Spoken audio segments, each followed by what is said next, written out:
Good evening. It's Monday, which means it's time for Enterprise at 8. This is Live Long and Podcast Star Trek Enterprise rewatch series. We've been now in the final seasons of this underrated series, so we got 4 seasons, guys. This is it. Who's ready? Woohoo! Let's go. Oh, nobody's even into that. Let's go, like Archer would say.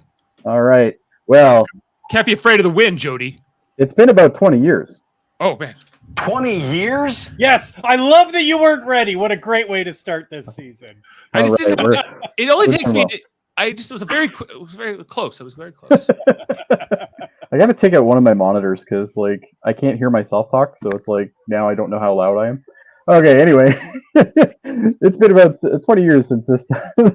Oh man, I've totally lost this now. Years? Yes, 20 years trip for the second time since tonight's episode Stormfront. We're doing both parts 1 and 2 tonight. First aired. We're just getting started here at Enterprise at 8. I'm Jody Simpson. Along with me is my co-host Adam Woodward. Hello, Jody. How are you doing, Adam? I'm pretty good. Got back from the cottage, right? Back from seeing people I haven't seen for 29 years. 29 years. 29? 20 years? 9 years? 29 years. 9 years? There you go. It was fantastic. I had a great weekend. Getting it out of my... Got a little bit of the sun, but it was fun. It was a great time. Oh, there you go. Sorry, I cut you off there. For some strange reason, I'm lagging a bit. Anyway, also joining Adam and I are, of course, the man, the awesome, the myth, the man, the legend, the producer, Dave Mater. Here I am, but who knows if this is an alternate timeline that we'll all be arrested by the end of this story. Well, this could just disappear. We don't know. Yeah, we don't know. Disappear at the end of this. Who knows? It won't matter, and none of these characters will matter by the end of this story anyway. So it's true. It's true. And of course, who could forget the man, the guy, the Kevin Millard. We're all gonna disappear eventually. Yeah, true. Just so you guys know. That is true. But not from existence. Not from the timeline, But some of us will keep a good legacy. So I don't know who it's going to be out of us, though. Jody, I have a question, actually, for Kevin. Okay. Because we really started this with the high hopes that Kevin would enjoy seasons 1, 2, and 3, and here we are starting 4 today. Yes. So, Kevin, where are you at? Where am I at? Where are you at with Enterprise? I feel like I'm maybe being a little too positive. Ashley has started watching it from the beginning, so I've been watching some of those season 1 and 2 episodes. I don't hate them as much as I did now that I know these characters. They're a little better. Right. Yeah, that makes sense. I think even next gen episodes, even though we know that those early seasons of next gen, for instance, aren't very good, I think that they're still better with the sense of this show does get better. These characters, I will come to love this character, but just not at this particular time. If you're thinking about the first run, so yeah, it's time to grow on them. I do want to address something though about this episode and about this season. They had a whole year, all of season 3, to learn from their mistakes, and yet they still go with that new opening. That new song. I knew that was going to come up. Yeah. They didn't go back to the original. They both are horrendous choices, but at least the other going back is better. I think they were out of budget by now. Right. Let's just compare the original. I will touch the sky. And then I will touch the sky. It's got this drum beat, right? It's just this. I think it's 10 seconds shorter, Dave, at the end of it, when you actually. But it is actually a little bit shorter, but it's got that. Yeah, it's got this beat, like they're trying to get us to dance to it or something. I'm not really sure what they're. Oh, it was all the rage back then, Dave. And now I have lost the ability to skip it entirely because it's not on Crave anymore. So I have to hear those first 3 notes before the skip intro thing comes up. Pisses me off.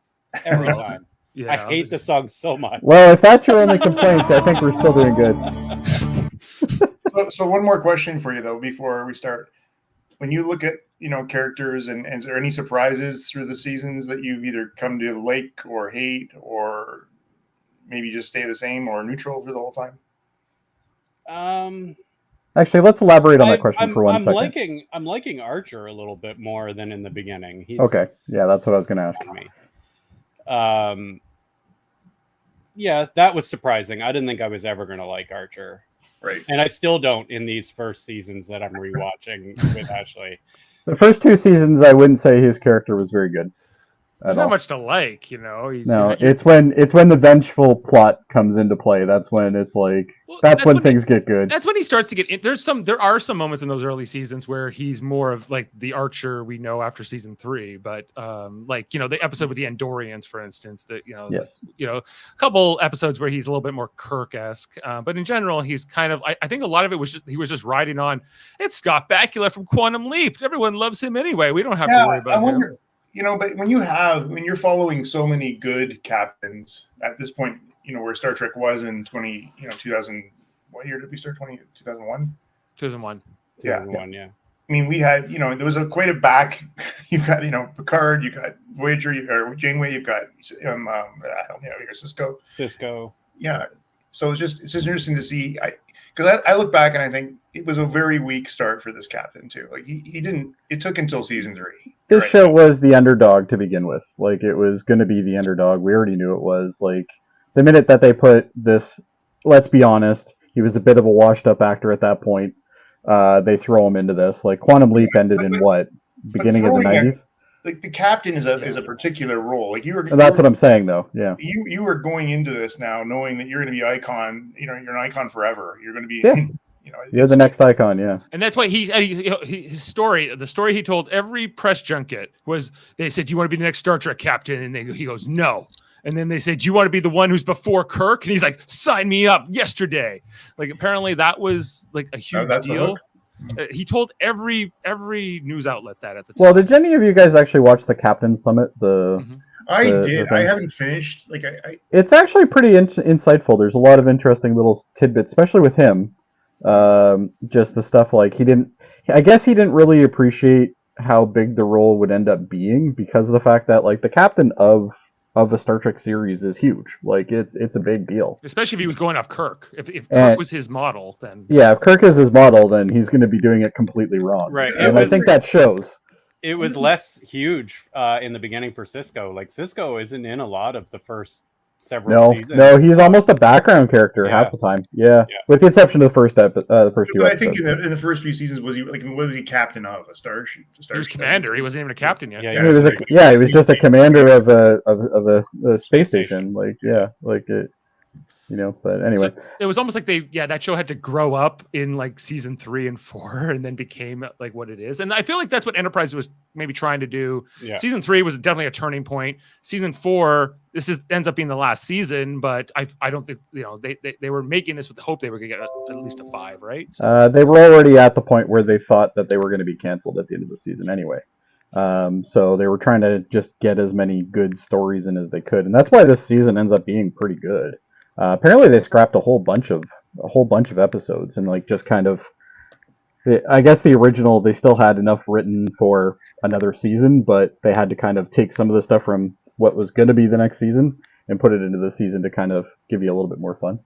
But again, and Manny Kodo, who's written some of the episodes we liked a lot in the last couple of seasons, first 3 seasons, he took over as like head writer in this season, and he wrote this 2-parter that we're going to talk about now. Yeah, and I think that's one of the reasons why the season 4 is considered one of the most consistent seasons when it comes to writing. Like, with the exception of the episode after this one, I can't say I like Home very much, but all the other episodes are pretty good. Home is more like a DS9 episode to me. Is Home's next week's episode we're going to review? Yeah. Okay. Yeah. But speaking of which, sorry. I just while we're talking about Manny Kodo, just want to acknowledge that he passed away July 9th. Pancreatic cancer at the age of 62. Too young. Yeah, but he was left his mark though. Left his mark. He wrote some great episodes, including some of the newer shows. I think he had some writing credits on Strange New Worlds and some other things too. So really, I didn't know that. Oh, that's unfortunate. Dave, maybe we can talk about this another time. But it's like when we talk about the captains, like and the evolution of the captains, and when do they become their own? Like when do they come out in every series that we review? It'd be kind of an interesting one because I think that you look at Captain Pike, for instance, in Strange New Worlds.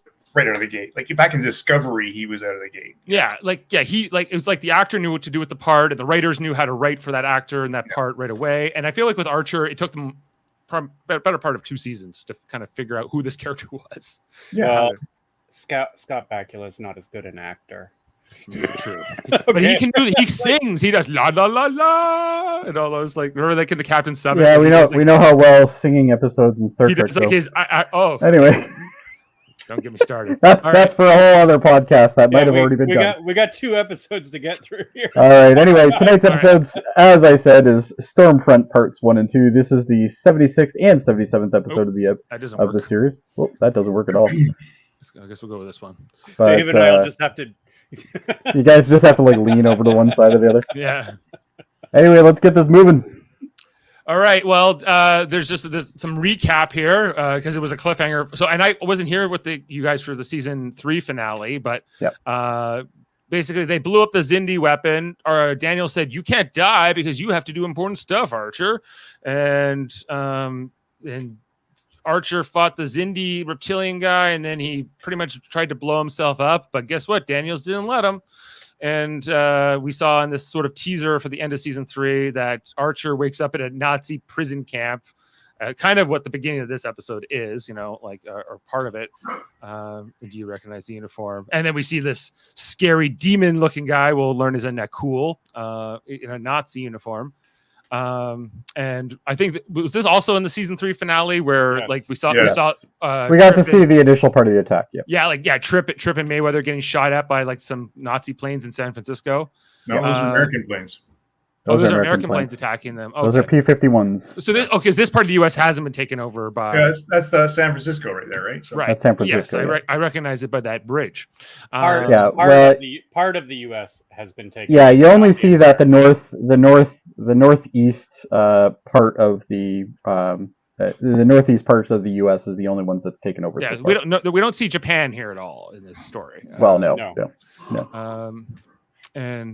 And so I guess I'm not sure. I think we're out of the recap now, and now we're into the episode where they're getting shot at by the bullets in San Francisco, which I guess are not strong enough to penetrate the hull of the shuttle pod, which is fortunate. But they're not in Kansas anymore, if you will. That's the teaser for the first part. Sam says he's surprised UPN aired the episode. I'm not sure why. Why? You can elaborate on that one in the chat, Sam. I'd be interested to know why you think that. I think it's a great way to end the season, though, and start another one. When you think everything's all nice and tied up with the Xindi timeline, all of a sudden, bang! There you go. They're getting attacked by American planes in the 40s. I don't know if Sam's going here, but my only looking back, I was going to say World War II can't be on TV, Sam. I don't get it. No, not that for me. It's every stereotypical piece of World War II was in this, except for the Japanese. And there is Sam does make one point though, whereas a lot of the time when TV shows are dealing with the Nazi Party, they actually get rid of the swastikas. But this show goes full tilt. It doesn't care. It's like, you know what? Here's exactly the swastikas. Blah blah blah. Here's some of the SS uniforms. Now, they did actually remove the SS signatures out of a lot of the uniforms, though, which I thought was interesting. I'd like to know more about this, but I was listening to, I can't remember who it was. Anyway, I was listening to somebody talking about how they have to sign out almost. They have to sign out Nazi uniforms for usage in they're protected, because and justify their usage because of their can be so offensive. You can't have them running around wherever. I'd like to know more about that, but again, I think you have to tell a story, and the uniform's part of it. That's for sure, and so is the insignia. We sanitize Nazi stuff on TV. Apparently, we started at some point. This is news to me. Yep. Well, you haven't used it because I don't think we go out of our way looking for it because obviously a lot of the times Nazi uniforms won't have swastikas on them. You'll know they're Nazis because they imply that they're Nazis, but the actual swastika is missing. Oh. Yeah. Or a lot of times what they'll do is they'll have. A lot of the times they'll just have a black circle instead, or something like that on the shoulders. Oh. But That yeah, sounds no, it's stupid. it's But fairly I authentic. agree, Kevin. I think you got to Pretty tell the stupid. story. You got to tell the story. Yeah. It's about it's a time travel story about Nazi Germany. What are you talking about? You know, so Yeah, it's just yeah. like, Well, it's an alternate timeline, but yeah, same idea Right. applies. So yeah. Anyway, Hey guys, I'm just gonna switch to my headphones, so just bear with me. But continue on, okay? All right. alrighty. So after the credits, first part, Archer wakes up in this truck here, this Nazi. I just have to ask: anybody play Skyrim? Yeah. No. That's Okay. the first thing I thought. Okay, perfect. It's the Okay, so at the opening of beginning of Skyrim. Skyrim, you wake up in like basically a wagon. Now, Just this guy reminded me. that Archer wakes up with in the wagon at the beginning of the episode. Okay, this might come up in fun facts, Adam, but I am sure that this is the same guy who is in the Voyager Nazi two-parter on the holodeck that's in love with B'Elanna Torres, who's actually a hologram in that story. But he Could be, yeah. I feel like this guy plays every Nazi and every friggin' background character every time. We'll get Adam on it. Adam Yeah. will find out. Adam will find out. He's one of them. You know who else was one of them? Jeremy Camp, who played Picard's brother, Robert. Yes, Yeah. yes. I knew that Robert was in it. Yeah. Who's he? He's not in this one. No, he's not in this one. No, he's not in this one. He's in the other. He in the 80s, 90s. He always played a very stolid Nazi. Oh, okay. Oh, I thought he was in the Voyager one too. Oh, was he? Oh, I have to check that. Yeah, I remember there was a rumor about it. Anyway, I don't know. I don't remember the episode. That But much. yeah, this guy comes over and he's all chummy. He's like, "You're going to introduce me to American movie stars, Archer," and because the Nazis are getting confident they're going to conquer America. Imagine waking up though, and like this is your first interaction when you wake up. Like I'm not good to wake up on a normal day, but when you have this going on, it's like wow. So that is just a typical officer uniform. That's not an SS uniform. So That is not no. It's got the little skull and crossbones thing here on the collar, whatever that is. Like, but anyway, so then they get attacked by this ambush. And is this where they're rescued by the mafia? This was funny. Again, a stereotype. Like throw another thing in, right? Like Gangsters from the 40s. Gangsters in the 40s. If you're gonna go Yep. 40s, go all the way. And no less, borrowed from The Sopranos. Yes. Right. Both guys. Yeah. Both yeah. guys were in the Sopranos. I guess Sopranos was big at the time, right? So Yeah. Yeah. All right, so that's that. So we can finally get the title card, Stormfront. We see Enterprise still very beat up from the Xindi conflict. This, and so they don't even give them. I love that in this series, though. The battle damage is amazing in this series compared to other series. Yeah, they're really holding off until they get the ship back into Jupiter Station for some refits. Well, there is no Jupiter Station where they are right now. Oh, this is the problem, isn't it? Yeah, it is. This is the reason. There's this whole conference at the beginning of the episode where, T'Pol's like, we need to check the sensors. We can't be in the past. And Trip gives her a lot of lip about, I don't want to hear the Vulcans. I don't want to hear about this Vulcan crap again. Didn't you guys feel exactly the same? Like, okay, T'Pol, stop already. We already been down this road many times. We already know it's good. Just stop checking the sensors. Yeah. Just goes to show you how much, though, T'Pol wants the doctorate to be correct. Well, she's used to spouting off that stuff, I think, and so. But even he later on he comes on and apologizes for it because he's like, I didn't need to give you that much hard time with that. But they're all a little stressed. They've had a rough year, and now they're in 1944. So, and more than that, after that little meeting in the conference in the bridge, we see this ensign walking in the hall, and then Silic is all creepy and falls off the ceiling here. I love the use of Silic in these two episodes, though. Yeah, well, especially in the second episode. This is the end of the Silic character, too, right? Like it is. Yeah. For better or worse, come down to Earth, and we see that these Nakul, as these demon-looking aliens, are doing their Nazi stuff and getting their whatever their master plan is. They're talking about having captured the American, who then was escaped, and what's his name? This main guy, Tosk or Vosk or something like Vosk, the big bad. Yeah, he's like, no, this communicator's from the future, man. Like, this is like a temporal agent. So he tells his underling here, like, go find him. And then after that, we get a scene here with Trip and T'Pol where he's like, I'm sorry for yelling on the bridge and giving you a hard time with the Vulcan time travel stuff. But really, this scene's more about them commiserating about the death of Archer because they're kind of they believe him to be dead at this point, and so they're both trying to cope with, mourn him in a sense, but also try to figure out how to lead this crew now that they're in 1944. And this is they're kind of like stuck here. So not a bad scene, I thought. Some good acting on both sides, and then again, Malcolm shows you up. can really see Paul how she's evolved into more of a moderate character rather than the hard Vulcan she used to be. Right. Well, and if you liked T'Pol in last season, you're going to love her even more in this season because season 4 she really shines. Yeah. So, this is where Malcolm shows up and says, history's different. That the America's been invaded by the Nazis. That didn't happen in World War II. There's some funny business going on here. And then in sick bay, because Archer is supposedly dead, Phlox is still taking care of Porthos, but Porthos cannot be consoled, even with chicken liver and cheddar. But he's just like, I'm still waiting for my block That's of a cheese. lot of food in that dish. Yeah, like how's that little dog gonna eat all that? Yeah, I don't know, but he's like, maybe I'll say anything. Maybe the dog just has like extreme intestinal issues right now because he's been feeding him that crap. Maybe. Well, the much. cheese is an issue. He says he'll sing Denobly and lullabies, but he decides that's probably not a good idea. I would have loved that. One. I wish they would have showed a bit of that. Yeah. Nope. But just at that moment, I've had enough music. Daniels himself comes through the door looking a little bit worse for wear, if you ask A me. little bit. Just a tiny bit. Yeah, he's had a rough day. Well, the only way we know it's him. Let's face it here, guys. The only way we know it's him is because of the stupid uniform he wears. Guys, yeah. maybe it's makeup, What? maybe it's Maybelline. Who knows? Okay, but this is okay. Famously, Daniels is played by Matt Winston, the son of Stan Winston, like the famous like puppet creator and Really? I didn't special know that. effects creator.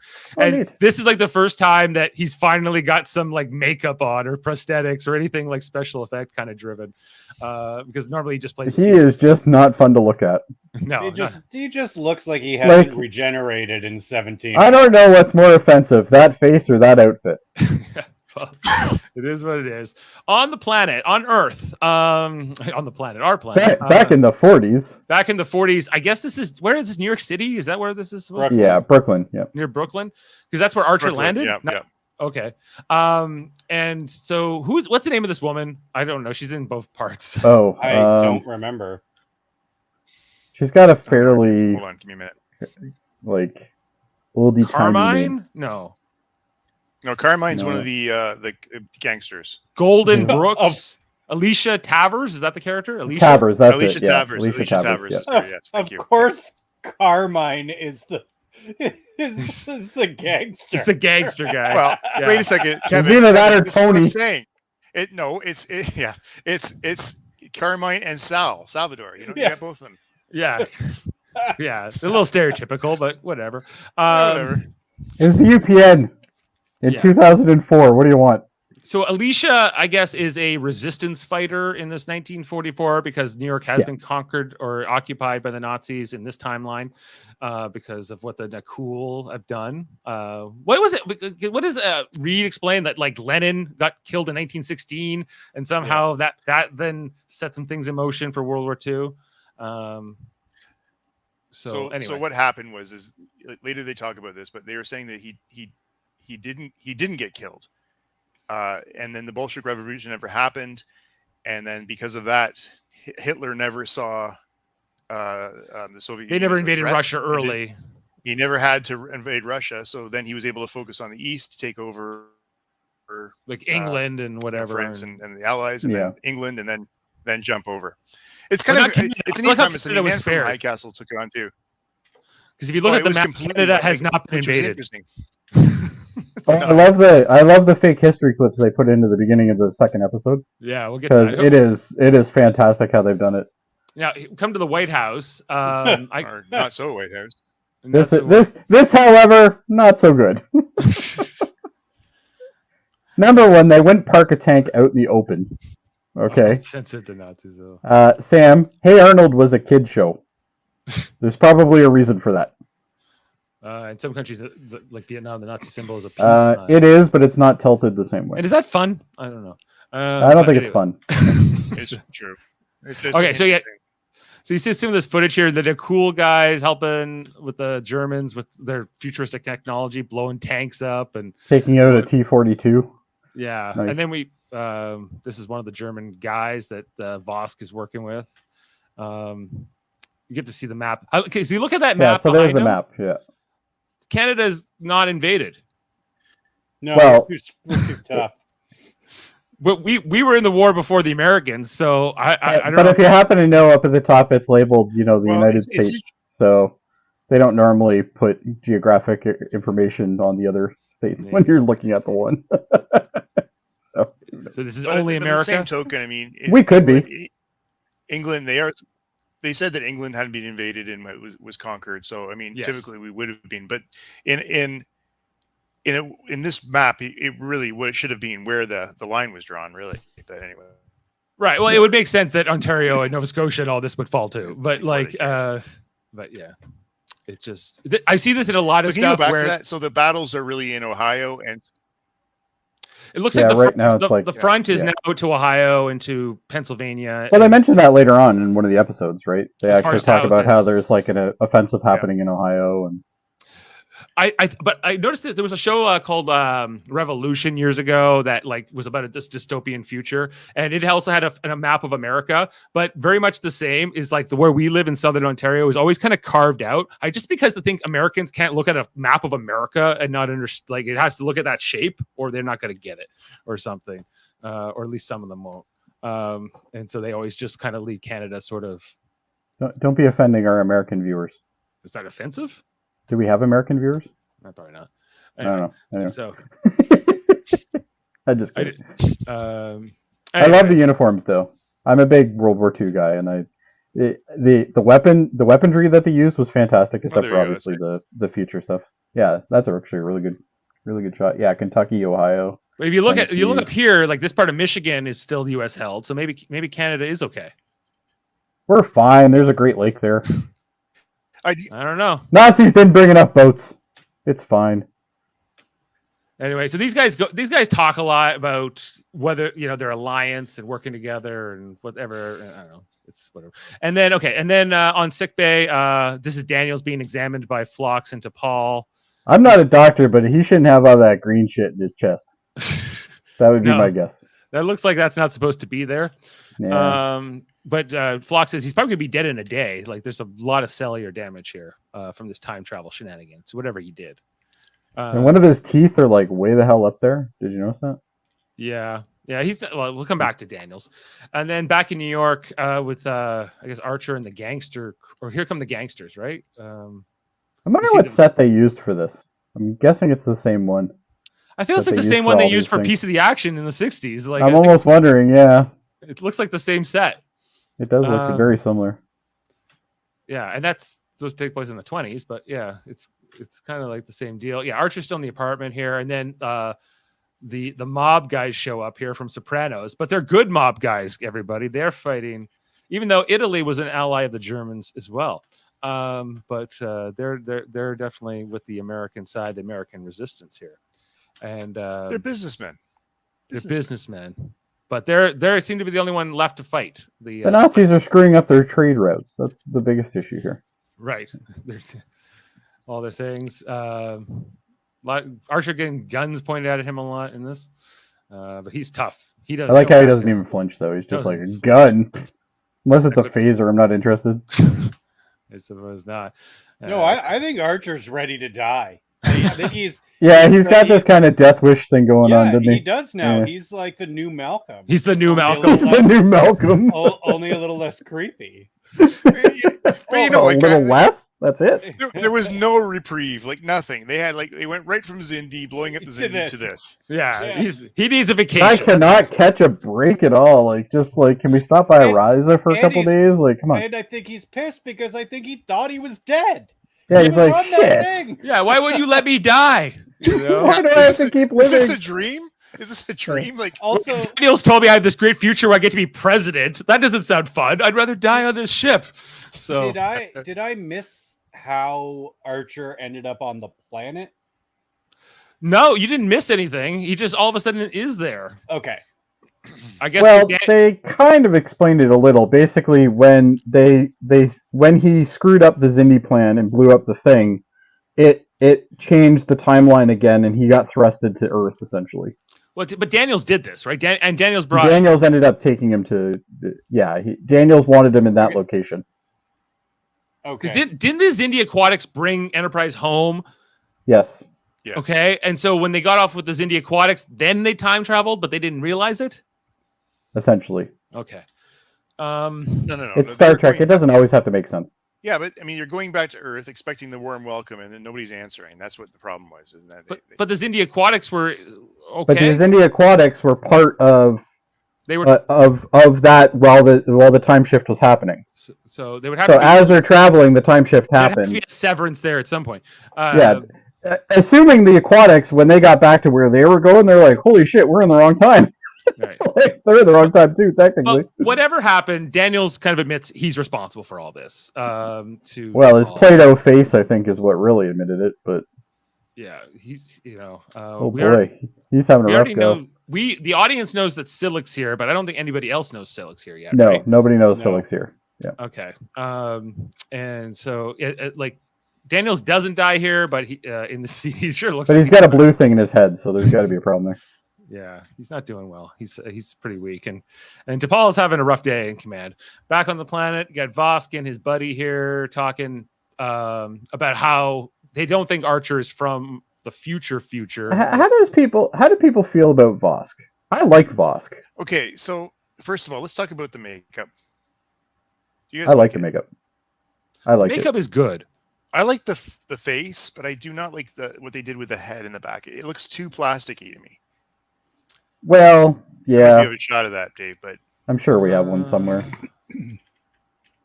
I remember it being kind of veiny, and there was like a kind of It's like a an groove down egg. it. anyway, it doesn't Yeah. matter. But you might see it. We'll come up here again, but I think Vosk is a character, though, even though we only get to see him for 2 episodes. I think he's a cool character. he's like I don't have a problem with the performance. I think it could have been a little bit more menacing. I think it was a little. I don't think that's what they were going for, though. I I don't know think they he was weren't. supposed to be menacing.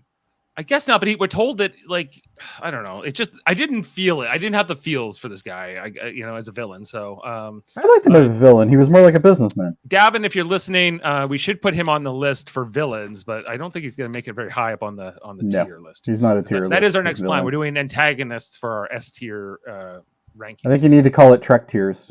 Trek tiers. How many are you gonna have? Apparently, Davan wants to go up to 75. Oh my So- god! Well, you two can do it yourself. Man, I know. Enjoy. Yeah, don't worry. We're trying to whittle the list down, but I don't know if That's a good idea. Okay. I would do Anyway, like the top 20. I just want to touch on this next scene, which was what's her name? No, what's this character's name? Alicia. Alicia and Archer having dinner in the apartment. Well, she's like, enjoy it because this is all you're getting kind of thing because the rations. The rations. Because I guess the Nazis are food rationing everybody. Yeah.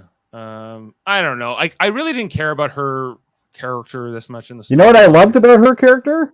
She doesn't fall in love with Archer. But I like that. What was the point of it all? She was his connection on Earth. Like she was the one that was guiding him in ways. They're showing the resistance, and she's part of the resistance. It was okay. She's part of it. Yeah. He needs somebody. Okay. Yeah, there's got to be somebody to tell you what's going Somebody on. has to navigate because he's not familiar with what's going on. You just need. But why 3 characters? Why are they? Like the 2 mob guys and her. Oh, the mob guys are just lackeys, though. Okay. They're just there. Okay, so then back on Like in every Enterprise. episode of Sopranos. This Yes. is where There's Tripp's 2 people doing in that something embryo. in the shuttle bay, and he's scanning The around. EMS emitters, yeah. Yeah, him and Silik have a confrontation. I did like the scene just before while he detects that Silik's there because you actually see Silik's entire silhouette go by one of the top things, and you can see the shadow casting on Trip. Oh, I yeah. thought that was pretty cool, that shot. Yeah, but they get into a fight here. They have a wrestling match. Oh, you got to have a wrestling match. It's Silic. And I guess Silic won this fight. Yeah, Because- wasn't enough. You know, and then took Tripp's place. He eventually impersonated Tripp. Well, this is going towards the scene that we see at the beginning, which is the fighter jets trying to take out the shuttle, right? Oh, is that before that?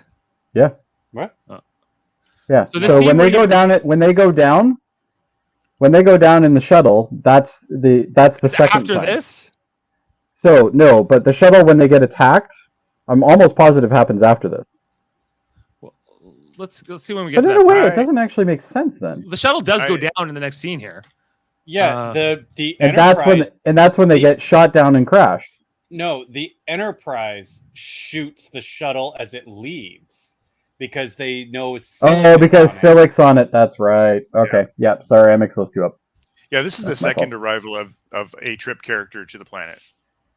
Okay, second arrival. Because the real Trip came down, was being. Oh, the real trip's down, back up, and then he goes down again with what's his name? They and throw then the scene Silic in here takes too, his, where the spot. Nazi soldiers harass Alicia and Archer because she's black, and they 2004, bud. Totally makes sense to put this in. Yeah, Yeah. I don't think it was The convincing racism. enough. Yeah, it was kind of just brushed off, this one. It's just kind of thrown in, and then I understand what they're trying to do, but I don't think it hit where it should have hit. Yeah, it's just. I think it's just.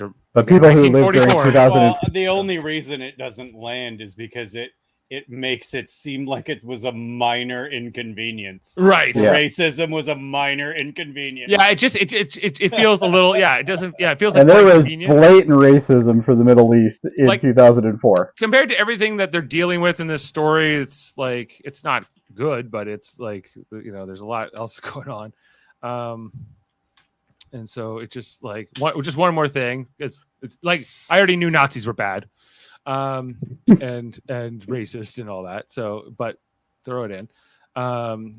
And so yeah, this them talking with the mob guys about what their next move is going to be. They have this meetup with will eventually be a cool guy that night. I don't know. I don't know if you guys can tell, but I don't love this first part of the story. The second part of the episodes is the better part. I'm trying to sure. explain. I'm trying to figure out what the heck's going on in this 1940s world here with Archer and these gangsters and Alicia. Well, he's trying to get intel. That's what he's But I trying to just do. don't care. Is really the answer. But And- here's the problem, Dave, is that we don't know Nakul at all. We don't know them at all. Like, No. we don't Yeah. know what's happened yet. And this is the problem with this episode, is that we don't know the story, the behind the scenes. Like, why are we here? Yeah, Like, well, this temporal Cold War, which gets talked about quite a bit in this episode. but that I get. Like, I get. But again, I don't know what's happening. Why are we back in 1944? It doesn't make any sense to me right now. well, we got to find this guy, whatever. Archer, because Archer and the Enterprise crew are doing different things. Then we see here that it's Mayweather and Tripp beam down, but I guess it's really Mayweather and Silic, right? Who beam down, right? So, because this is not Tripp, this is Silic. So they're kind of going around. We're cutting back and forth, and eventually Archer and his crew in New York meet up with this gangster guy, this informant who's going to tell them about what's going on. I did love the typical 40s shadows here that used to be in the movies, and everybody's under the hat. I do like that. Yeah. Yeah, and then we see it's a cool guy, which he seems like a lot of people would notice him walking down the street, but apparently not, even with shadows. And then they find Archer's crash shuttle pod is what happens next here. This is what they're investigating, looking inside of it. Wait. Archer's crashed shuttle pod? Well, whose shuttle pod is this? That's Tripp's. That's Tripp Tripp's. and They got Mayweather, shot and they down. crashed. But Tripp and Mayweather just Tripp and Mayweather make it back. That is Silic's shuttle. Yes, No, that's it's The Silic's one shuttle. that beamed down is Because they Tripp. shot him. The one that beamed down is Tripp. Silic's shuttle crashed. Silic is gone. That is what is happening. Yes. You sure? Yes, 100%. Yeah, because Kevin's at some right. point Tripp is going to shoot Archer because he doesn't know Archer's still alive. Yeah, but wait a minute. Right. They still don't know Archer is alive. Right, but there's fake Silic is going to see Archer before real Trip sees him. Like fake Trip is going. Yes. Yes. Yes. Right, okay. So The problem, the confusion is that the opening scene had Mayweather and Trip in that shuttlecraft, and they were under fire from the Mustangs. And we just saw a shuttle pod go down, but we didn't really see who was in it. Right. No, but we know who was in it. It was Silic because of the fact that they said that there's only one life form on the ship, and it's Suliban. Suliban. Yeah. So that's So why the they one shot at it. So that's whose shuttle that is. I think that Silic sent this empty one down just to throw them off. No, he's down Then there. how does Trip end up on the planet? I don't know. Hold on, we'll try to figure this out. We don't have to figure it out. I've explained to you what is happening. Well, let us Kevin. We'll figure it out. Why don't you just shut up and live with it? Kevin's right. Kevin's absolutely right. Kevin is right. He is. We have to get to the bottom of this. So, the interrogation. Okay, let's just get there. We'll have to get there. Okay, so the interrogation of the Nakul guy, and then he tells them quite a bit of information, doesn't he, about what to do? But eventually, they shoot him. The gangsters like As people do. Dude, that's the law of the streets. That's how we roll. That's how we roll. Back with Trip and Mayweather, they do blow up the shuttle that's still flew down here, I guess. Yes, they blow it up with a bunch of Nazis in it. With a bunch of Nazis in it, which again, yes, because the Nazis started getting into it. But again, and then they blew it up. Nothing they do here matters because the timelines get reset anyway. So that's right. You might as well go full tilt and blow stuff up. You can go full tilt. Doesn't matter who you kill. I'm surprised they don't have Malcolm just running around with weapons. Which is really what I like about the second episode is they're not trying to hide anymore. They're just fighting. They're just fighting. Yeah. They don't care. It doesn't matter if Enterprise is flying through New York City, shooting down planes, which I really enjoyed. However, me too. We have to talk about Malcolm when he starts, thinking about the weapons they're using and the type of ammo they have, because that scene is just hilarious to me. Oh, and then T'Pol just tells him to shut up. Yeah. We all thought the same thing. Don't care, just do it. He actually pauses and looks. Yeah. He's just a nerd for like tactical ordnance and stuff. Here are the Nazis that get blown up in the shuttle again, but I don't think they know that about the timeline yet. I don't think Daniels has explained to them that everything's get reset. Nope, they just murdered those people. Yeah, because these two had to go down to deal with that. I just thought it was a nice departure. Why didn't they just beam down the explosives into the shuttle and then blow it up? Because they had to investigate. All right, but because I asked that because they get arrested shortly after this. Yes. There's this confrontation with the Nakul guy. Archer beams away just as he's dealing with Vosk, and Vosk tries to mow him down with the machine gun, but it doesn't work. This guy, who we've never seen before, but I guess he was running the transporter today. He's well, anybody can on this ship because, we saw Mayweather was fixing it one time. I don't know how he's qualified for that at all. It's pretty basic, Jody. It's a pretty piece of basic. It's just 3 Oh yeah. It's just a gene sequencer, no big deal. Down. Scotty always made it look hard, but I don't think it was all that hard.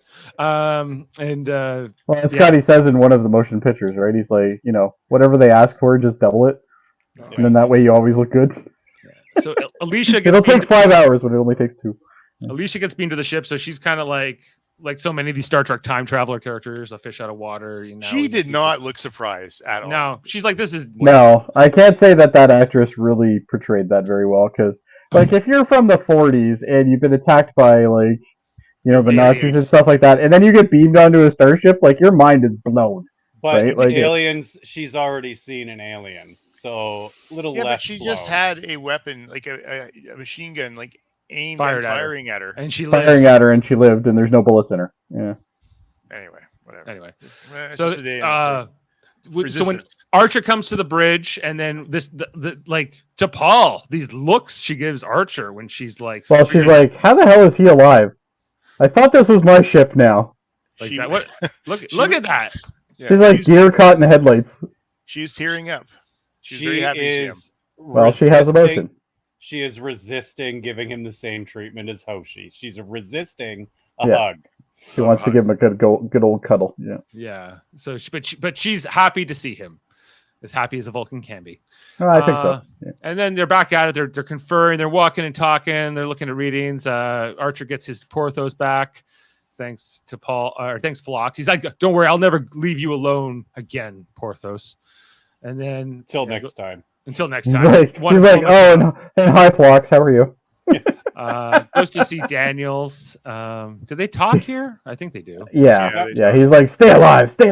You got to tell me more. Yeah. Why did you bring me here? Why are you such a creep? This is where Daniels actually reveals things. He won't reveal it to Paul, but to Archer he will. Yeah. Unclear. Yeah, I don't know. They talk for a bit here. Is this where he dies too? Yeah, I think Yes. so. Yeah. Thankfully. Never liked the character. And then back on the planet, Vosk is now captured Mayweather and Trip. I think it's the real them. Yes. It is. Okay. And We have to confirm with Kevin. So gonna- just point of interest, Mayweather is involved in the first episode of season 4. He's got a role. Yeah. Good stuff. Nothing to do in the second. He mostly, yeah. But anyway, so he calls, is this what, there's kind of a to be continued. This is the cliffhanger for part 1. So we're now into part 2. Yeah, we get to see the device that they're building. They're building this is the time travel vortex machine thingy thing they're building with the Nazis. Yeah. But he's restricted by the technology of 1940s, so that's why it's so huge. And they actually mentioned it earlier in the episode. They're like, the thing has to be massive. Like, it's gonna have to be like, a city block the size. An incredible amount of power, and they're taking. This is one of the best things about these 2 episodes. The way they managed to CG in these clips was fantastic, because I'm actually familiar with some of these clips, and they are not the exact same thing they were. They've actually changed them, which is really cool. Well, do we have we see like what would have a German invasion in World War II of New York City look like, and that's kind of like we see. And the fewer, I love that when they put the old the newsreel voice on there, Yeah. And and look at the Fuhrer going up the whatever it is, the Empire State Building. Watch that first step. Yeah, watch that first step. Yeah. Best teaser in the entire series. I would agree. Yeah. Look, go back. Did you see that? George Washington? Yeah, George Washington up there, and yeah, it's some weird stuff to look at for sure. And this is from a completely different speech, but they've spliced it in, which is pretty cool. Is this Churchill? That is Churchill. Yeah. But at this point, England's conquered, right? So yes, it is. Yeah. And we even see the Nazi flag above the U.S. flag raised up here in one shot. That's the teaser, yeah. So part 2, Here we go. And then Kevin gets to hear his music. The only other teaser that might be better than this is the Mirror episode. Right. The Mirror episode teaser is pretty incredible as well. Yeah, had to have that for Kevin.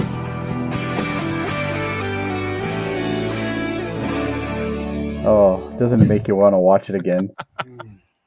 Or listen. Kevin's like, my ears hurt. I'm sure this is on his Spotify playlist. Back to the Nazi. I feel like the fact that the White House is like half burnt. I love that. Oh yeah, it's good. Yeah, actually, I didn't notice that in the first time we looked at it. Yeah, it's got like a. It's where the Canadians were there the last time. The East Wing, it looks a little bit taken out. And then Storefront Part 2, back in the White House with this German guy. So this general's like, he's just trying to conquer U.S. Like, he's got to get going, and he's on a timetable from the Fuhrer. Vosk is more considered in his agenda and building. And Vosk is like, I don't care about your agenda. I want to get home. Like he has his own plan, and these 2 are coming more into conflict. They start threatening each other. It gets a little tense between them. He's like, I'll give my weapons to the Allies if you don't start working with me more. Back on Enterprise, we see here Alicia is staying in a quarters of one of the dead officers. She died. She died on the mission on the Patricia O'Malley. Yeah, she died 2 episodes ago. Yeah, and so they talk a little bit about how did she die and whatnot. There's 2 different directors, same writer for both episodes, but 2 different directors for the 2 parts. And inevitably she makes the comment. I would have thought that the future was a better world than ours, and here we are still fighting. Well, and he's like, yeah, well, we have amalgamated Earth, but unfortunately, there's a lot of species out there, and some of them hate us. That's pretty much the gist of it. Is that a bummer, Alicia? Sorry. And so yeah, I don't know. Every scene these two had, I didn't care. Honestly, like It- I was waiting for him to ask her if she wanted to join the Mile High Club. This is where you could have had, like, if they were invested in this a little bit more. To me, this is the Picard.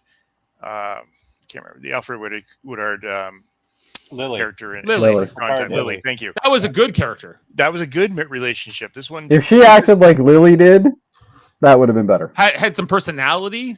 yeah, but You that's know, what I'm had saying. some sort of surprise when she's up in the starship. But it's the same relationship, and they could have done more with it, and they didn't. It was Yeah, it that's was, I don't exactly. think they needed to have a relationship with these two, though. I was okay with that part. It felt forced a little bit in this two-parter because again, like it worked with Alfred Woodward in First Contact. It doesn't work here for no, it doesn't. even though it's kind of the same type of. I don't think it needs to, though. Well, it just makes the episode worse because it doesn't, right? So for me, but Well, that's that here. Okay, wasn't going to go here yet, but this is what I wanted to say about this. This is where I find Enterprise just lacks the emotional connection with us. right. Like, we Yes. don't get that. Like, It can. Like if this was Picard and Alfred Woodard, they wouldn't the same dialogue, same scene, they would nail it, right? But Yeah. like this just doesn't land. like the you know? only person that really seems to make that emotional connection is the one who shouldn't have emotions. Is DePaul. Yes. Yeah, and she's maybe She's probably the most expressive- emotional character on the show. and she plays the And Vulcan. she should be. Right. So anyway, so whatever they talk about, and then we check in with Vosk and his Nakul guys, and there's some dissension in the ranks here. I think his lieutenant is doubting him a little bit, in his intents, if I'm recalling correctly. And they got their master plan to get home, which involves this thing that will ultimately be the big MacGuffin for the episode, the glowing light thing. We're going home. Oh, there's a Well, there it backhead. is. There's a backhead shot. That's where I figured I didn't like it so much. Right there. Right there. Looks very veiny. Looks like a Tolosian. It looks like it was an afterthought. Yeah. They're like, most of them are going to have Nazi headdresses on, so it won't matter. But Telosian. I That's think- exactly what I was thinking, Adam. Yeah. So Tripp's brought in after this. We see him. He's been beaten up, interrogated, and Mayweather. I guess they both had a rough time down there with the Nakul. Then is this where?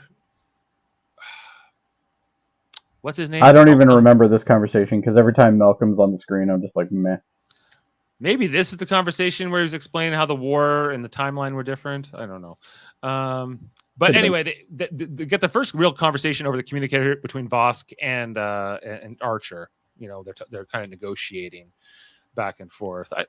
Some of this was good for me. I liked their dynamic. That's what I liked about Vosk. I thought he was a really good It's a contrast different to Archer. villain, than like Because he really does portray himself as not necessarily like this evil, massive villain. He's a guy who really does want to get home. he just That's wants what he really wants. his first He thing, has his agenda versus He has an agenda. He's running the agenda. He doesn't care who he hurts to make that agenda happen. But he's also not this like evil guy who wants to take over Earth.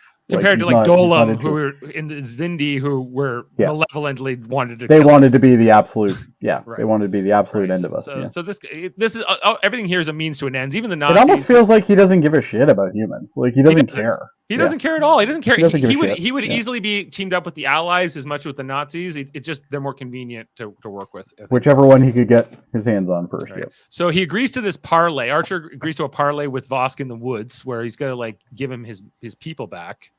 Okay, and this is where I'm like, it can't be. This is why it can't be. It has to be Suliban guy. It has to be. It can't. This can't be Trip. Well, Right. and the funny thing is that like I've seen this episode a couple times, but I know that it's not Trip. But every time I see this, I'm like, how did Trip get there so quickly? Because this meeting in the woods here between Vosk and Archer, and out come Mayweather and Trip, and they're like, "You're alive, Captain." Blah blah blah. But this happens again with Trip Right. later on in the episode, which means that this is not Trip. No, So- this is definitely the Suliban. Which means that who beamed down with Mayweather was not Trip, Right. right? No, because he's in custody right now. That Trip. The Suliban is walking around. He can take the form of whoever he Okay, wants. so Trip and Mayweather. He's also has met Trip before, so assume that he has the ability to do that. So Silic took Trip's place in the prison. Yes. Took his place in this particular meeting. Yeah, absolutely. Yeah. No, but yes, Dave. You're But yes. In the yes. prison. That's why we go to Trip trying to escape his tie in the Yeah, prison. he's tied up and he's in this like janitor room. I'm trying to closet okay, 'cause this is this Trip? That's Trip. That looks like a Trip face, right? Well, Oh, they're so the does the same other one, too. actor, Dave. I don't know, Kevin, what's happening with this shape-shifting stuff. It's so weird. There's too much in this episode. It is because we don't see Silic take his place. Right. We don't see that. Just like we don't see Archer end up But- on the planet. But they did that on purpose because we need to have that thing in the sickbay later on where all of a sudden Silic is there. Does Archer know it's not actually Trip? No, still he don't- thinks it's Trip. He thinks it's Trip. So they beam them up here. So Silic as Trip gets beamed up along with Mayweather, and then there's this conversation here between Vosk and Archer, And he's which like, goes give me on some for a time. while. Yeah, Goes and on for Archer's a- like, give me some time to think about it.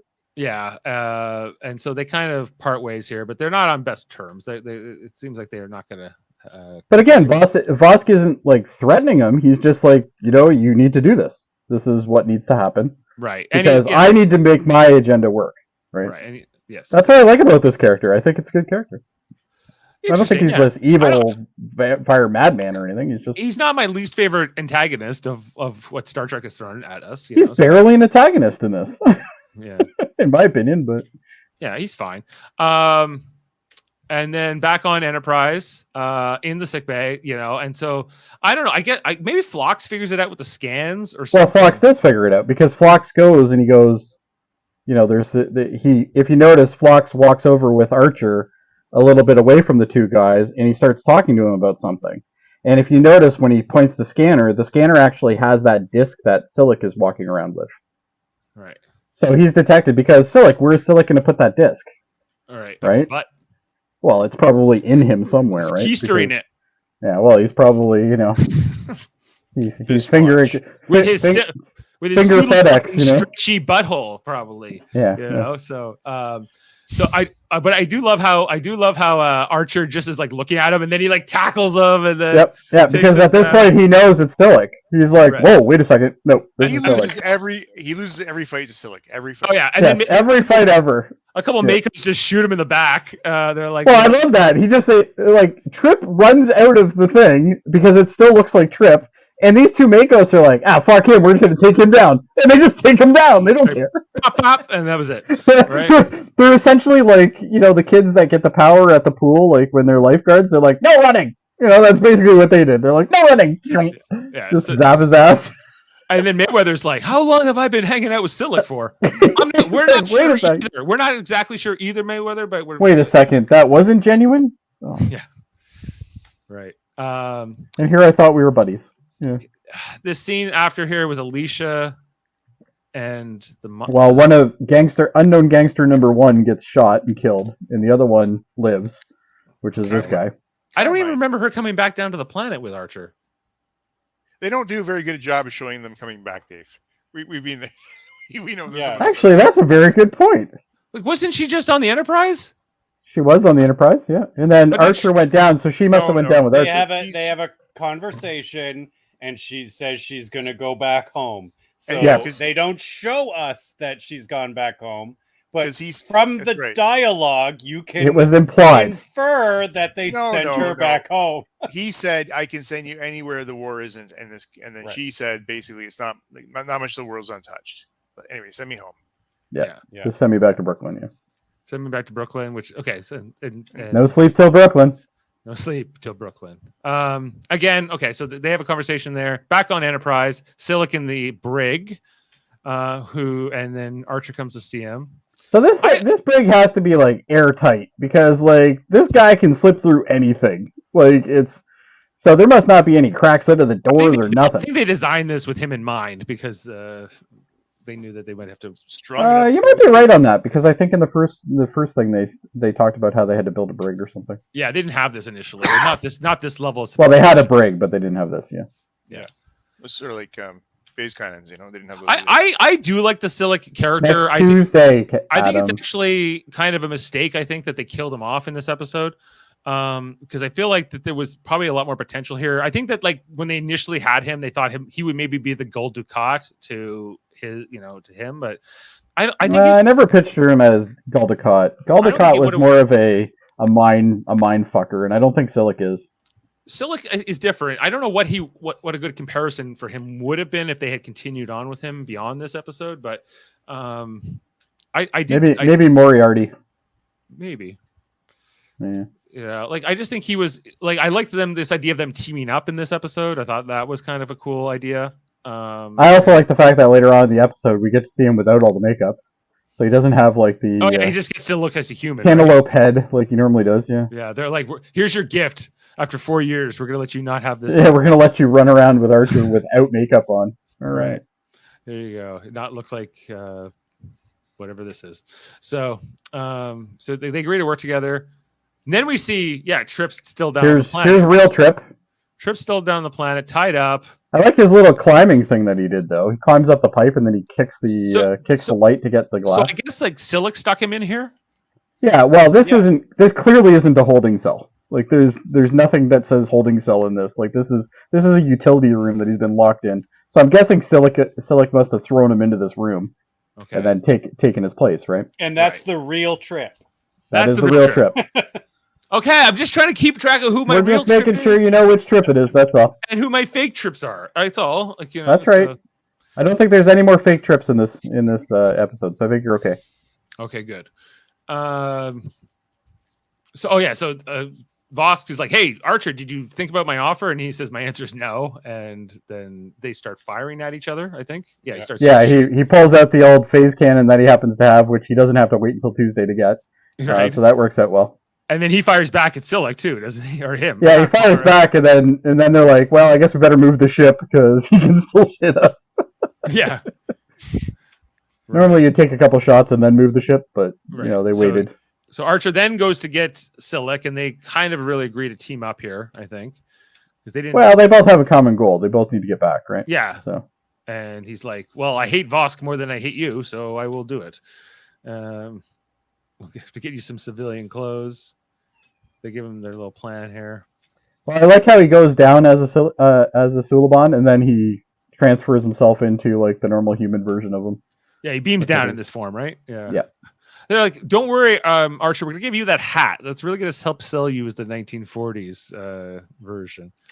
That's a pretty common hat, though. They did. There you go. I love his uniform, though. He's got the extra decorations on. Yeah, all that gold ornate. Beautiful. Piping. Yeah, they did a great job on that.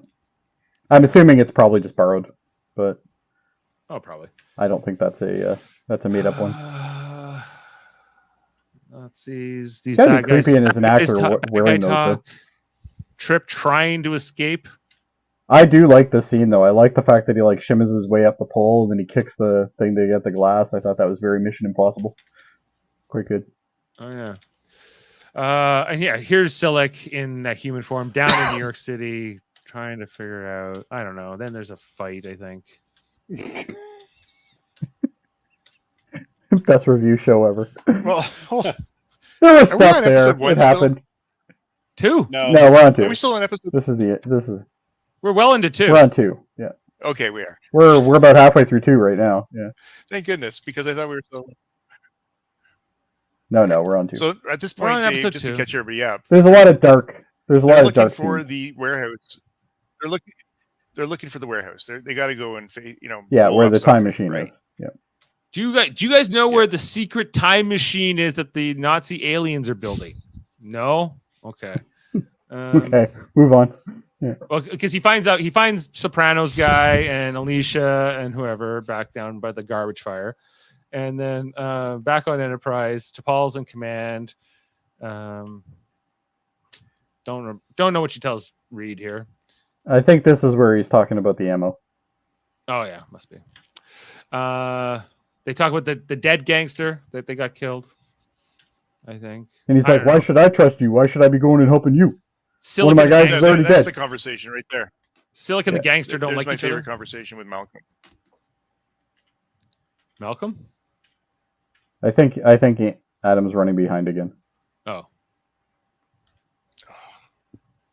Yeah, see, you can tell because we say something, we wait a couple seconds, and then he goes. That's how we know he's behind. Okay. The Nakul are going home. They're getting ready for their big final plot, but Well, Trump's still there. there's one scene where he talks to like the high commander with him, and he's like, I don't think this thing can last more than like a couple seconds. He's like, destiny says it'll last. And It will work. do it anyway. It'll work. Yeah. Let's all go. The Nakul are going home. Oh, and this is where they attack the compound. facility, which I thought Right. was actually pretty nice how they did it. Yeah, you liked this action, guys? Little close quarters, yeah. Guns At were the- accurate. I like that. At the Eingang Verboten. That was a good sound effect, Dave. Get those guys. So maybe if we've learned anything from these two episodes, that maybe they ran a little long. Silik does his little... okay. So they get to the door, but they can't get in the door. So Silik's like, let me just squeeze through this vent and open Good it. thing you have a shapeshifter guy who can go all creepy. No through shapeshifter, no entry. Good thing he brought one of those with him. Yeah, it was. Good thing he brought a Tony Soprano with him too, to fight these these Nazis. I don't know. Well, it really is all about team building. It really is. Yeah, it is. Really is. Oh, there's Adam. Adam on another There's two view. Adams. There's two Adams now. What do we do? What do we do? Which one's the real Adam? Which one's the real Adam? We have them fight for dominance. Obviously, I can't even add him into the stream. There we go. I was trying to do it too. Oh, there we go. Okay, we got Adam back. Are you the real Adam, or are you the fake Adam that's done by the Syllabon? Did you beam down with Mayweather, or did you go down the shuttle, or what happened with that? Are you talking to me? Yes. Oh, Yes. Yeah. Anyway, I Um, don't even know where we are at this point. Things are flashing so quickly. well, I'm trying to go fast. I'm trying to get through the screenshots because just to talk about the plot of this has taken us an hour and 7 minutes. But True. Yeah. Well, two we're doing two episodes, episodes though. yeah. So, I loved this visual. Oh, so now they're coming into the atmosphere Yeah. because they're going to actually bomb they're going to basically attack the facility and blow it up because they have to blow it up before he uses it. That's right. Adam was attacked by Romulans on his connection. So Well, we're not even sure this is the real Adam. We're going to find out later. We're going to test them. Might There's not only be. one. There's only one. The Adam that I know usually sits down, so this one looks like he's standing up. I don't know. did you guys like the attack here on the facility? Like, what's his name? Silik and Archer working together. Were they a great pair? I think it was a nice final farewell for Silik. I think it was a good way for him to go. Well, his little speech. I would Yeah, I have like liked his to die fighting you. Like, come on. I'd rather be dying fighting you, but this will do. This will do. But I'll die fighting with you instead, or something, right? Yeah. Yeah. What he says. So, frenemy, I guess, turned. But now that you see the actor why without he's all that dead. makeup on, Yeah. you're like, yeah, that's totally Silik. And that's why he's dead, is that we don't need another former enemy bestie character. That's right. Right. We already have an Andorian. It's fine. Yeah. Yeah. So he has a little bit of a death scene here. I just would have worn a bulletproof vest. I don't know. He actually, to Archer's credit, he tries to get him back up to the Enterprise to get fixed, but he doesn't. Yeah. Yeah. And then he dies. And that's the end of Silik. So here's my question: This guy can like basically slip through like 2-3 millimeter entries and stuff like that, but he can't take a couple bullets to the chest. Nope. No. How does that work? Doesn't work. I don't get it. I don't Anyway, So here's the Wha- next and why wasted- couldn't it be Malcolm? Guys, hold on. The next wasted emotional moment they did again very poorly is this reunion. Yes. with Trip and Archer. But Trip's like, I will shoot you dead. He did that for sure. But he when he found out that he was real and alive. Yeah. Well, because until now, Trip doesn't actually know he's alive. I know, Right. but this is his best friend. I figured there would have been a little more.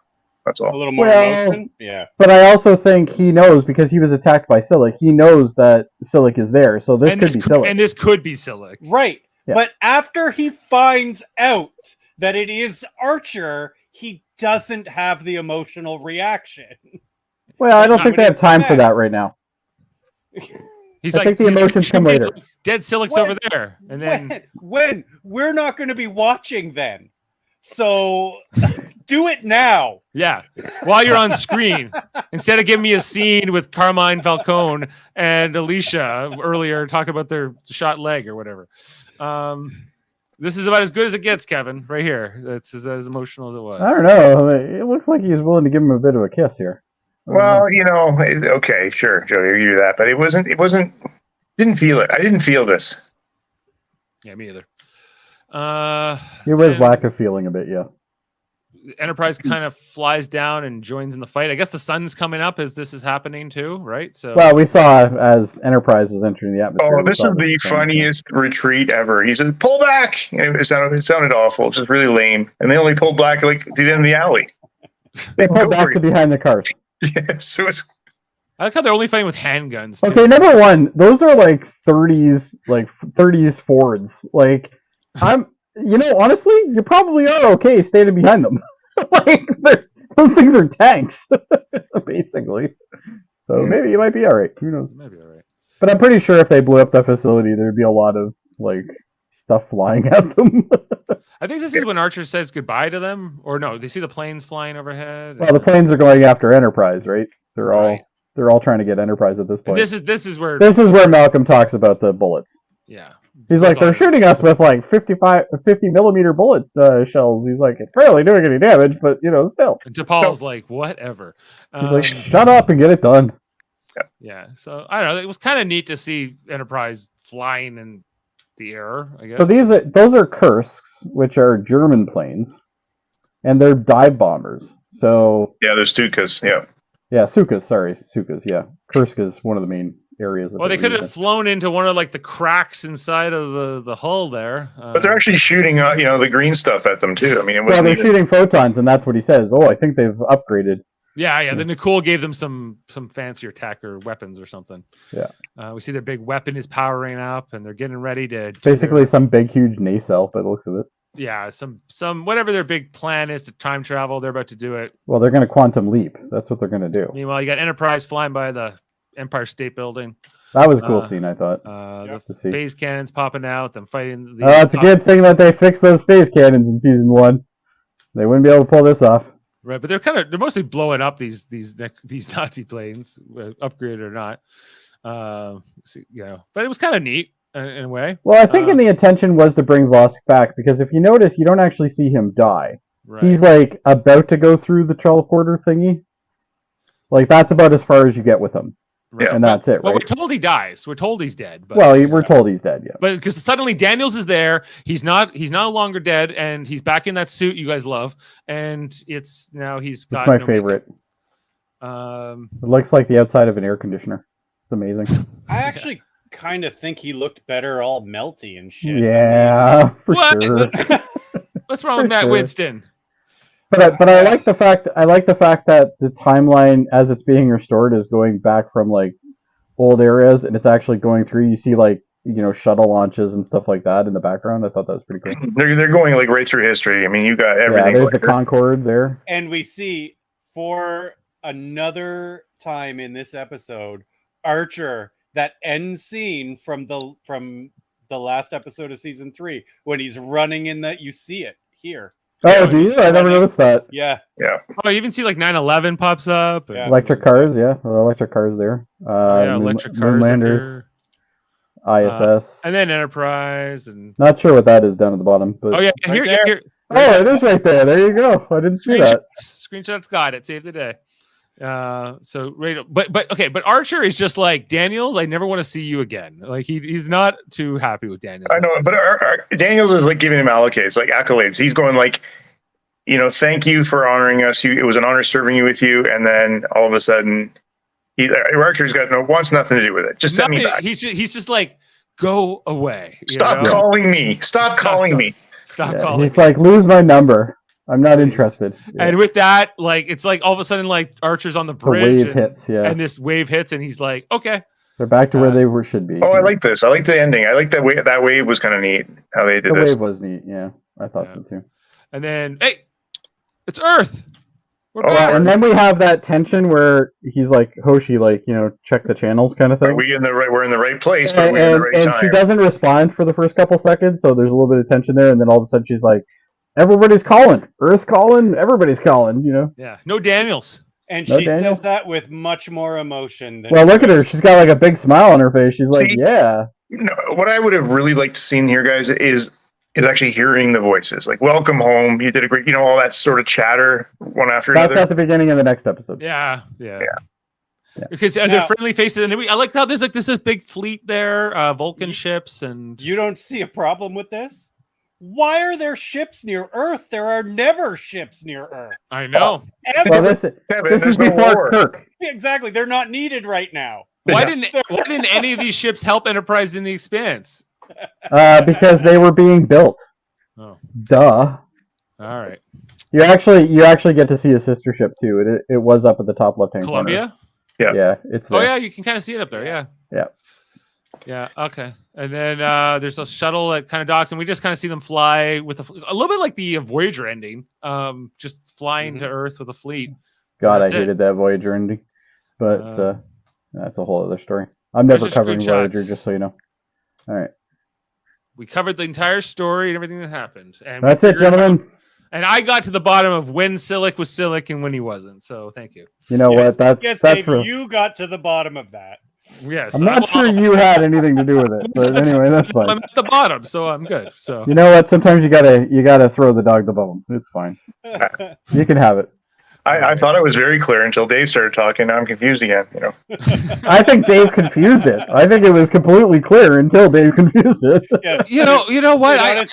It honestly wasn't that hard of an episode to follow. No. I think we need some fun facts. I think we need some fun facts from Adam. Who's Fun with me? facts from Adam. Let's go. Okay, so first of all, you asked about that Nazi, and he actually is a Nazi and other things. I think he was the officer in the truck at the beginning, if you remember him. Yes. Yes. I do. He plays the Nazi in everything. Yeah. In the weapons demonstration film clip, an alien is shown blowing up a building with a rifle. This is the footage taken from The Killing Game, 1998, another World War II themed two-part episode in which J. Paul Boehmer plays a Nazi, and that's the actor, J. Paul Boehmer. Okay. With the addition of this episode, the Enterprise became the first Star Trek series to start a fourth season without having to change its cast since the pilot. Wait, what? So with the addition of this episode, Enterprise became the first Star Trek series to start a fourth season without changing any of the cast since Who its they changed in pilot. Next Gen? Pulaski. Pulaski was season 2. Oh, Yeah, but it's been a change. Right. Oh, So I see what you're saying. four And then seasons. DS9 would be left War. the show, right? Wesley And leaves the Boy- show after season 4. Wesley leaves the show. Yeah. and then that's Ro- right. Laren comes in, and Laren comes in 5th season. right. That I know. So I see. I get. Sorry, I just had to Okay, wrap my I head get around it. what you Yeah, said, okay. Adam. So Yeah. Makes sense. Beginning with this episode, Enterprise was shot with digital cameras rather than on traditional film, and that's probably why the White House looks so shitty. Yes. This episode takes place in 1944, along with Assignment Earth in 1968, which took place in 1968. This is the only of 2 Star Trek episodes to take place entirely in the 20th century. Furthermore, both episodes take place mostly in and around New York City. Okay. Daniel's condition in this episode was originally appeared in Shattered 2001, where Chakotay in Voyager, where Chakotay was taken out of the temporal sink and into a state of temporal flux. So we've already seen this to Daniels, and he had a body of or a liver of an 88-year-old and the kidneys of a 28-year-old, if I remember. That was the quote there. So Oh, okay, yeah. I remember that now. So you might remember the guy who plays Garath is named Tom Wright. Tom Wright previously portrayed Tuvix in Tuvix. Oh, And who did he play in this? Garath, the lead bad guy. Not Vosk. Bosk. Oh, pardon me. Garath is the other. Graf other was guy. his The right other, hand man. the other Yeah. that cool guy. Okay, Yeah. I didn't know his name. Oh, okay. Sorry. Yeah, that's neat. Okay, Joe Maruzzo and Steven Sharippa, who play Sal and Carmine, were regular cast members. We mentioned it before on HBO's The Sopranos. You know what? Actually, you're even right. We're thinking about that. That didn't even. Why do we need that in this? That whole Filler. connection to the mob. Interesting. Filler. Okay, John Fleck, who also plays Silic, plays Tabak in The Mind's Eye in 1991, a Cardassian overseer in The Homecoming, and Ornithar in The Search Part 1.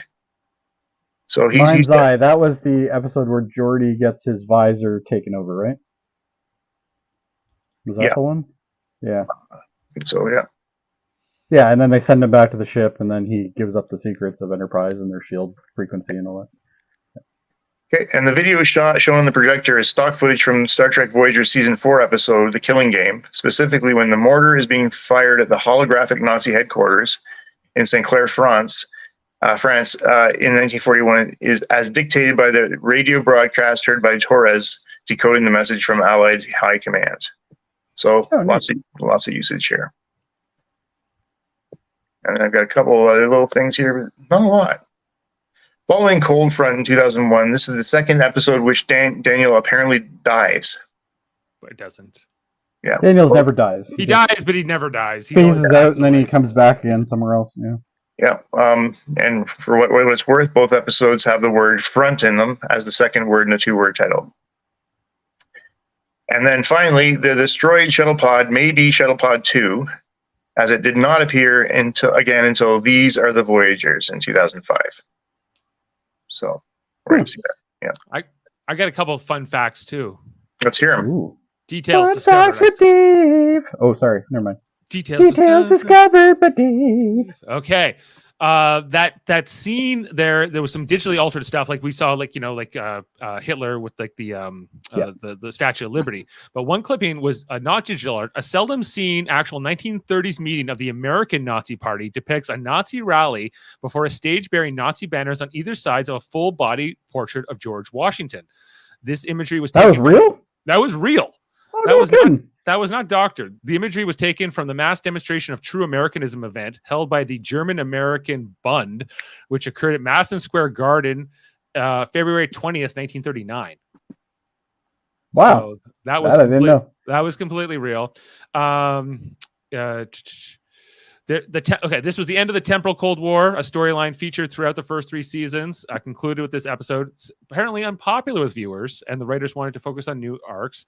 As a result, the identity of the mysterious man from the future, played by James Horan and last seen in the episode The Expanse, was never revealed. However, showrunner Brandon Braga later said that he had actual plans to revisit the temporal Cold War in a canceled fifth season. And one idea they considered seriously was that future guy, the guy who was manipulating Silic in the original and the pilot, was actually Archer from the future, manipulating stuff based on incorrect information. Really? Oh, that's I interesting. think that would have been cool. I remember they said that they were going to tie it with Peter Weller. Peter Weller's character, which comes up later on. Yeah, in the series. maybe that was another idea they had, but I kind of like that idea of like an older futuristic Archer being sort of corrupted, Basically manipulating. and being sucked into it. But whatever. So this is the end of the temporal Cold War stuff. This is it. I don't think there's anything else. They started season 4. They started a new season. Yes. By ending. Yes. Three seasons. When really arc. all we Interesting choice. Because after the whole like Xindi arc, all we want them to do is get home. We want the episode that comes next home. That's all I wanted, after that whole arc. But instead we had to have this temporal Cold War. They could have done this in the middle of season 4. I don't know why they wanted to do it as the premiere. Speaking of the next episode is called Home, which is once Enterprise finally returns to Earth, the weary crew faces repercussions of their journeys, both positive and negative. This episode a lot reminds me of that episode where Cisco goes back home and he hangs out with his dad in the restaurant. Well, it's also after Best of Both Worlds, right? Family. Family, yeah. Family. Wait. I just have to drive this point home.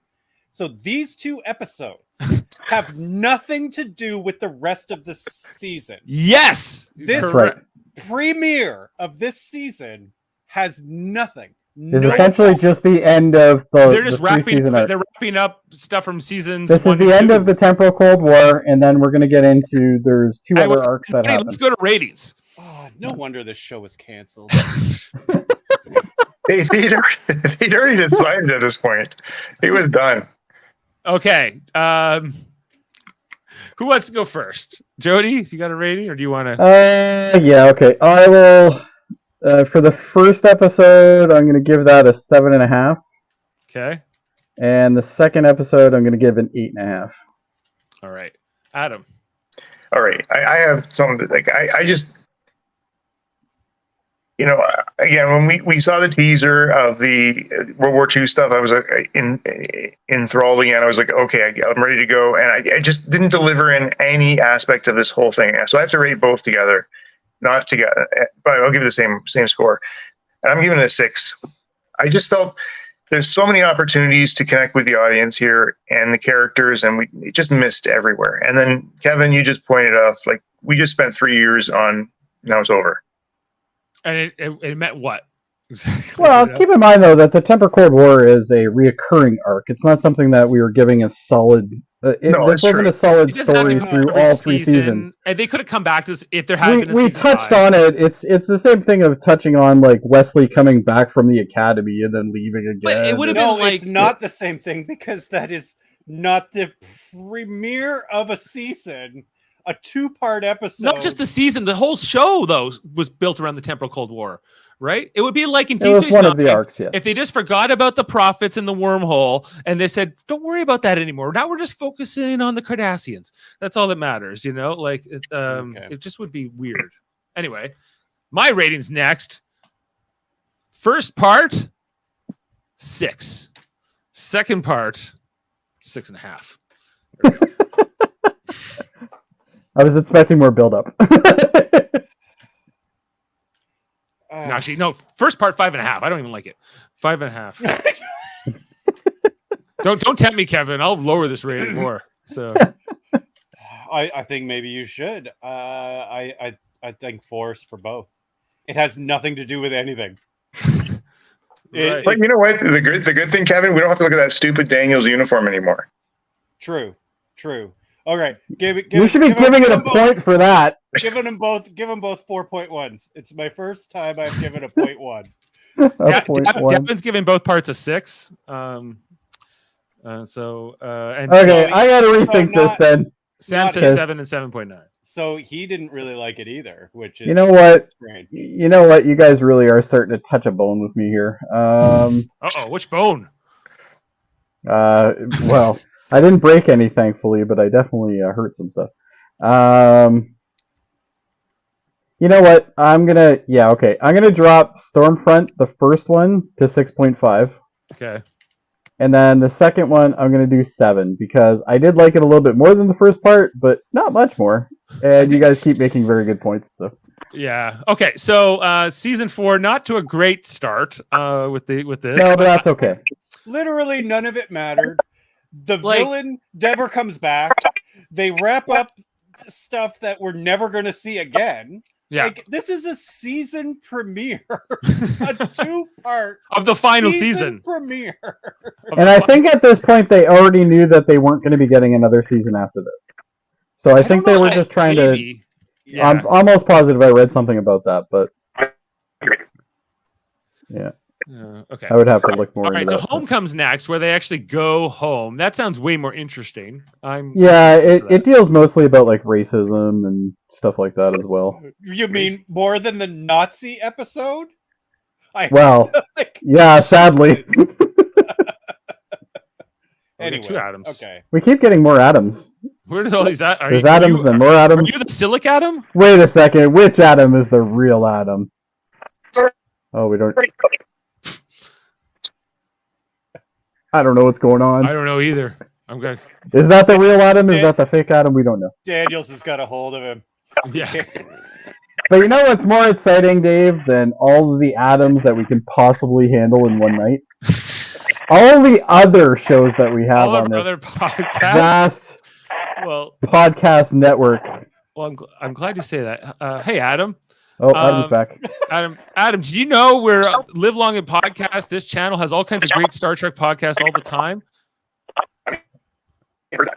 Oh, his auto is terrible right That's now. right. You do know about that. Like, do you know that right now we're covering? You know, right Star now Trek- we're gonna kick you out. All right. Star Trek: Strange New Worlds. Right now, we're finishing up the season 2 this Thursday with the episode Hegemony. Hopefully, they'll have some strange new worlds in it. Hopefully, maybe we're singing for Jody. I'm not sure. Oh but- God, I hope so, because the last one was such. Oh, so French kiss, right? You Oh, know, for like- sure, for sure. Uh, God, it French was kiss, terrible. Dave? It's Oh, yeah. chef's kiss. It's French chef's kiss. kiss. French kiss is a different thing. Yeah, well, maybe chef's kiss. I don't know. I don't even think I gave you the ratings for that. We'll have to deal with that after. I think you did give me a rating. I think it was like a 3 or something. But That sounds about right. But Yeah, Strange 3 or New 4 Worlds, maybe. the finale will not be musical, so we will be Thank covering that this God. Thursday. There'll be Klingons in it, from what I know. Yeah. I think Davan's doing another Truckle Trunk in the near future, talking about more Star Cool. Trek comic books and new other things like that. So check that out on the channel. Plus, we're part of a United Federation of podcasts, a network of podcasts featuring some great podcasters, talking about all kinds of different shows and topics, including we got Davan's doing the X-Men, the X-Men, the animated review show on Tuesdays with Andre. He's also covering something called Stormfront. There's a 2-parter called We are covering the Stormfront 2-parter at X-Rated tomorrow. What are the odds of that? He says. I don't know. I don't know what the odds are, Davan, but it's happening. And you know If you're it's happening, then I would say it's 100 to 100, 1 to 1. Yeah, right. And you know that Davan and Andre are going to Finally, I'm also a Karen. We're all Karens now together. We're all Karens. Yeah. Sam never called me a Karen, just for the record. Oh, okay. Well, just give it time. And then Davan and Andre are also going to be interviewing the voice of Nightcrawler from that cartoon too in the near future. That's exciting. That is. Anyway, and Andre Maietti, he's also got his own audio podcast called the Graphic Histories Podcast, where he interviews people from comic books, movies, television artists, all kinds of very interesting creative people. Check out that podcast as well. Hold Up, a movie podcast every second Wednesday with Davan and Murphy. I think Adam's on next, isn't he? I think he's on this week, isn't he? Yeah, we're doing Wednesday night. We've got 65, Quest for Fire, and The Man Who Fell from Earth. Wow. Prehistoric. Man from Fall from Earth was a good movie. Prehistoric I like that one. movies, I believe, is the Yes, theme, right? Prehistory, I think, is what they called it. Mm-hmm. We also had Eamon on track. Yesterday had a new episode 7, I believe, where he talked about the Bee Gees' One Night Only album, the favorite album of my late mother. Really enjoyed covering that with Jeff Mader and Davan. Check out that audio if you haven't already. The Hellbound podcast, right now on hiatus, but Alex Blackburn and Michael Chan talk about horror in that podcast. And last, Trivial Debates is another great show we have where we argue about movie, TV, sports, and more. I keep being told that I'm on it, but yet I never hear anything about it, so I don't know what's happening. Murphy's helping me with that stuff these days. And then the Super Mario Brothers podcast. The brothers. We are brothers! Right now covering Big Brother season 25. Can you believe I was really surprised that both Mader brothers were on it. Well, not the other night, but on the initial pilot. On the initial one I saw, yeah. Yeah, not on Sunday night. That was There was way more Maders on there than normal, which is nice. Yeah. It was it's nice, and apparently Foster's going to be rejoining us on that, so check Excellent. out that. One last thing, Jody. Why does he always say he has a question for me, but he never actually tells me the question? Because he's setting you up. Okay, Oh, so okay. the Mary Mader Marvel Society Secret Invasion review dropped also yesterday.